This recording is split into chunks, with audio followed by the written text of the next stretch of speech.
Image copyright Getty Images Image caption China has the world's largest army and has focused on modernizing it in recent years. China has announced a military budget of 1.11 trillion yuan, $175 billion, £126 billion for the coming year.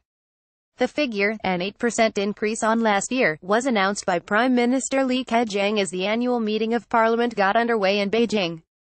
Mr. Li also set a target of 6.5% growth for the economy.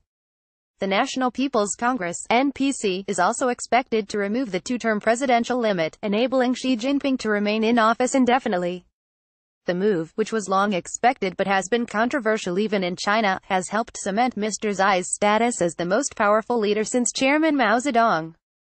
Thousands of Chinese legislators at Monday's meeting burst into applause when the plan to scrap the two-term limit was read out to the chamber. The NPC is largely a rubber stamp parliament, endorsing decisions already made by the Communist Party. Its delegates, about 3,000 of them representing all provinces and regions, are technically elected, but in practice, handpicked by the party. Media playback is unsupported on your device. Media caption Hu Jia is being forced to leave Beijing. The gathering takes place under tight security. Known dissidents are routinely removed from the capital before it takes place. Tackling the debt risk. The government has said it will focus on three main goals over the coming year: tackling China's exposure to financial risk, reining in rampant pollution, and continuing to combat poverty. In his opening report to Parliament, Mr. Li announced the new military budget, saying the army must be strong as stone in the face of profound changes in the national security environment. The rise is seen as a good indication of China's strategic ambitions, as it continues to modernize its army, the world's largest, and develop its infrastructure in contested areas like the South China Sea and its Himalayan border regions.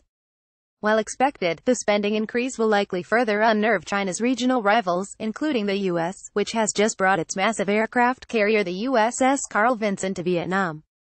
Image copyright Getty Images Image caption Many of China's regional delegates attend in traditional dress as a show of diversity. China is now the world's second-largest economy. After years of rapid growth, millions have been lifted out of poverty and there is a ballooning middle class.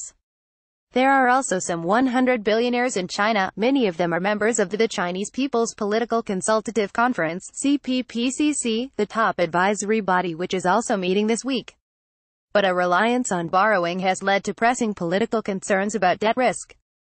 As expected, Mr. Li's report said reining in this risk would be a key policy for the coming year, promising to see that internal risk controls are tightened in financial institutions, and a serious crackdown on activities that violate the law like illegal fundraising and financial fraud. This could indicate further action like that taken against insurance giant Anbang, which was last month taken over by insurance regulators. Mr. Li set the growth target, the amount by which the economy is expected to continue expanding, at 6.5%, slightly lower than the 6.9% growth achieved in 2017, on the horizon. As China lays out its financial ambitions, is a potential trade war brewing with the U.S., as the Trump administration pursues its policy of shifting the global balance in trade. Image copyright Getty Images China's trade surplus with the U.S. reached an all-time high of $275.81 billion in 2017. President Donald Trump has said this is the result of very stupid trade deals. He has already announced steep new tariffs on steel and aluminium imports and has threatened further measures targeting Chinese imports specifically. NPC spokesman Jiang Yasu said on Sunday that while China does not want a trade war, if the U.S. takes actions that hurt Chinese interests, China will not sit idly by.